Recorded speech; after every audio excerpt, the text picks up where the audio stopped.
Viewers, welcome back to my channel tasty tips. First అందరికీ బోనాలు శుభాకాంక్షలు అండి.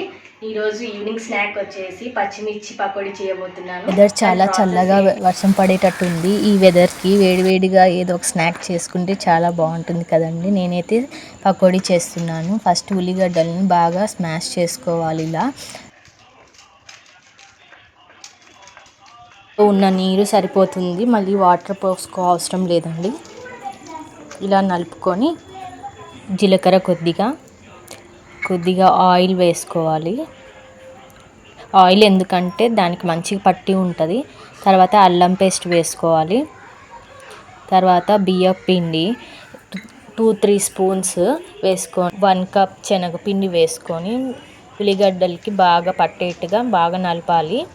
నలిపిన తర్వాత ఇంగ్రీడియంట్స్ ఏమీ వాడలేదండి. మనం ఎప్పుడు వాడే ఇంగ్రీడియంట్సే, కాకపోతే మనం కలుపునే విధానంలో ఉంటుంది. పకోడీ పిండి ఎప్పుడైనా కొద్దిగా లూజ్గా కలుపుకోకూడదు, కొద్దిగా గట్టిగానే ఉండాలి.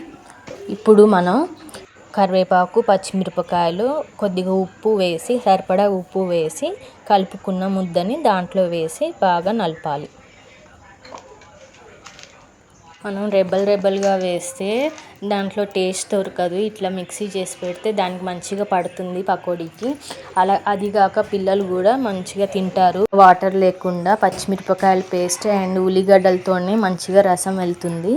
అదిగాక అల్లం కూడా వేస్తాం కాబట్టి సరిపోతుంది. ఇలా కలుపుకోవాలి, మళ్ళీ లూజ్ కాకుండా జారెట్టుగాను అండ్ గట్టిగాను కలుపుకోవాలి.